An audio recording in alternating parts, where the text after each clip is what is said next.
بھی دیکھیں جس نے خان کو چھوڑا نا، اب یقین مان لیجئے اس کا وہ رکشہ تو کیا چلائے گا، لوگ اس پنجابی میں پینڈو بندہ کھوتے پہ بٹھا کے نا، بات سن لیں، گدے پہ بٹھا کے اس کے گل میں جوتے کا ہاتھ ڈالیں گے، منہ کالا کر کے پورے پاکستان میں گھمائیں گے جو خان کو چھوڑے گا۔ پاکستان جس حالات کی طرف گزر رہا ہے، پاکستان کا نوجوان خاص طور پہ دیکھیں، پاکستان کا نوجوان عمران خان کی طرف دیکھ رہا ہے، اپنا مستقبل پی ٹی آئی میں دیکھ رہا ہے، تحریک انصاف میں دیکھ رہا ہے۔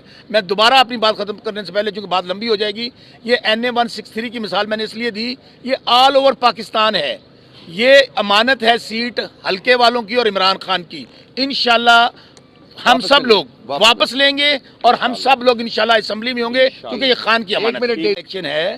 کہ آپ کو میں کل رفیع حسین صاحب کو میں نے ریکویسٹ کی ہے کہ انشاءاللہ اندر ہم پورا میڈیا لگا کے کانفرنس روم میں آپ کو دکھاؤں گا کہ NA-163 پہ کس طرح ڈی پی او بہاول نگر پولیس والے نے وہاں پر ہمارے اس ریٹرننگ افسر کو اٹھایا، کہاں وہاں پر جو ہمارے بیلٹ باکس تھے وہاں پہ غائب کیے گئے، وہاں پہ کس طرح نئے 40 فارم بنانے کے لیے ٹھپے لگ رہے ہیں۔ میں جو بات کہہ رہا ہوں ود پروف کہہ رہا ہوں، ود ایویڈنس کہہ رہا ہوں۔ تو آج میں چیف الیکشن کمیشنر صاحب کا اس بات پہ مشکور ہوں کہ انہوں نے مہربانی کی، اور ساتھ نون لیگ والا میں کہہ رہا ہوں یہ ایسا حلقہ ہے کہ مسلم لیگ نون والا چیخ رہا ہے کہ بھائی میرے ساتھ بھی دھاندلی ہو گیا، میرا 72,000 ہے، شوکت بسران کو بنانا مجھے بنا دو۔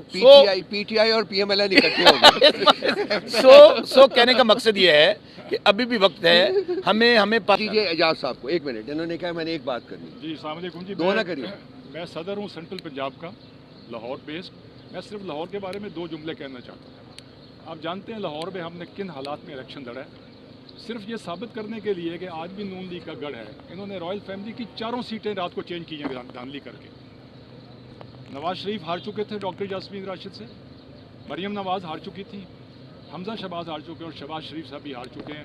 جس طرح بسرا صاحب نے کہا کسی وقت بھی آ جائیں ہمارے پاس، ہم پورا آپ کو سامنے ڈیٹا رکھ دیں گے اور ثابت کریں گے کہ 4 سیٹیں انہوں نے ہاری تھیں، ان کا وہ اب گڑھ نہیں رہا نون لیگ کا، وہ ختم ہو چکا ہے۔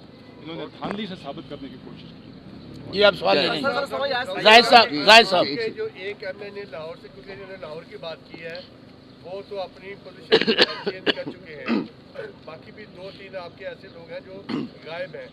کتنی کو امید ہے آپ کو کہ باقی لوگوں کو آپ بچا لیں گے، اور جو اغوا ہوئے ہیں برائے بیان ان کو منظر عام پر لانے کے لیے بھی آپ بات کر رہے ہیں؟ دوسری اچھا بات ہے، وہی حلقہ ہے ڈسکے کا، امیدوار چینج ہوئے ہیں۔ پہلے نوشین افتخار خود نہیں گئی تھی، پورے حلقے میں ووٹنگ ہوئی تھی۔ آج علی ارشد ملی وہی چیز لے کے الیکشن کمیشن آئے ہیں، لیکن سنوائی نہیں ہوئی، کیا کہیں گے؟ یہ جہاں تک جی 1-2 آپ زیادہ بہتر میں جو لاہور سے چھوڑ کے گئے ہیں ان کے اوپر بالکل 62 لگتی ہے، بالکل ہم لیگل معاملہ ہے وہ، ہم ان کو اور ویسے بھی دیکھیں جس نے خان کو چھوڑا نا، اب یقین مان لیجئے اس کا وہ رکشہ تو کیا چلائے گا، لوگ اس پنجابی میں پینڈو بندہ کھوتے پہ بٹھا کے نا، بات سن لیں، گدے پہ بٹھا کے اس کے گل میں جوتے کا ہاتھ ڈالیں گے، منہ کالا کر کے پورے پاکستان میں گھمائیں گے جو خان کو چھوڑے گا۔ دیکھیے آپ نے سنی نہیں، میرا خیال ہے میری پریس کانفرنس، میں نے کہا تھا 3 پارٹیاں علیحدہ کر دی تھی، اس کے علاوہ باقی سب کے ساتھ آپ کولیشن، یہ جمہوری اقدار کو فروغ دینے کے لیے ہم بنا رہے ہیں، ٹھیک ہے، وہ پارٹی کے۔ دوسری بات ہے جماعت اسلامی کے ساتھ ہماری بات ہو چکی ہوئی، ان کے ساتھ جو ایڈجسٹمنٹ کرنی تھی وہ ہو چکی ہے۔ رؤف حسن صاحب بڑے عرصے سے خبر چل رہی تھی کہ خان صاحب بنی گالا تم چلا رہے تھے، کون چلا رہے تھے؟ نہیں بتا دو نا، سوشل میڈیا چلانا تھا۔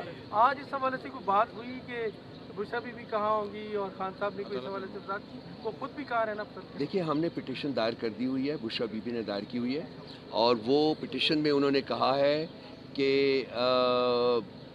میں اڈیالہ میں جانا چاہتی ہوں۔ خان صاحب کی بھی یہی پوزیشن ہے کہ ان کو بھی اڈیالہ پہ، اور وہ پٹیشن جو ہے وہ کورٹ کے پاس ہے، تو کورٹ ڈیسائیڈ۔ 22 تاریخ کو نوٹس ہوا ہے، 22 تاریخ کو نوٹس۔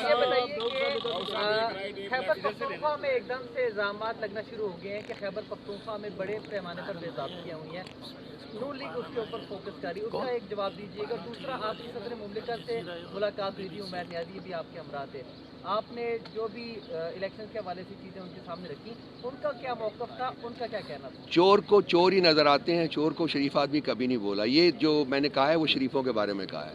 نمبر دوسری بات، ایک سیکنڈ جی پلیز تھوڑا سا پیشنس دکھا دیں، آرام سے بھی، آرام بن بھی بن۔ سب کے سوال آ جائیں گے۔ ان کے سوال کا دوسرا حصہ صدر صاحب کے ساتھ ہم نے جا کے پاکستان کی بات کی ہے, پاکستان کے مستقبل کی بات کی ہے, پاکستان کے عوام کے مستقبل کی بات کی ہے, پاکستان کی بھلائی کی بات کی ہے.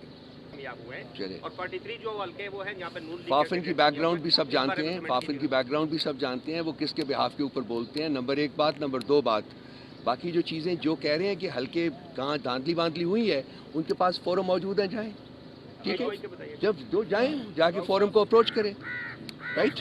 ڈاکٹر صاحب ایک لے لیں, یہ بتائیے کہ آج 6 ماہ بعد عمران خان سے آپ ملے ہیں, تو ان کا مورال کیسا تھا, اور جیل میں ان کو آیا سہولیات تو موجود تھی, ٹی وی موجود تھا, باقی چیزیں موجود تھی, اخبار مل رہا تھا, کیفیت کیا تھی, ذرا وہاں پہ جو دیکھا نا آنکھوں دیکھا حال تو دیکھیے ہماری ان کی ملاقات جو ہے ان کے کمرے میں نہیں ہوتی ہے, وہ ایک چھوٹا سا کمرہ اور ارینج کیا جاتا ہے جہاں ہم بیٹھے تھے, وہ بھی کراس دا ٹیبل بیٹھے ہوئے تھے, ہم میز کے دوسری طرف تھے, پیچھے سرکار بیٹھی ہوئی تھی. سو کوئی چیز اگر آپ نے کوئی پرائیویٹلی کو بات کرنی تھی تو میں اشارہ کرتا تھا, وہ اٹھتے تھے, کان لاتے تھے میرے پاس, میں ان کے کان میں بات کرتا تھا. میرے ساتھ ایک اور صاحب بھی تھے, انہوں نے بھی ایک دو ایسے کرنا. تو یہ مطلب ویری انکمفرٹیبل اسٹیٹ. جہاں تک ان کا اپنا سوال ہے, vibrant, I can't imagine. Whenever I look at him, basically I can't believe کہ وہ شخص جو ہے وہ اس سب کچھ برداشت کرنے کے بعد بھی اس کا اسمائل نہیں گیا, وہی اسمائل موجود ہے, اٹرنل. سر آپ سے لن. There are 4 provinces here, and there's a central sort of power. We have more than 2/3 majority in KP, so we're going to form a government in KP. We are the single largest party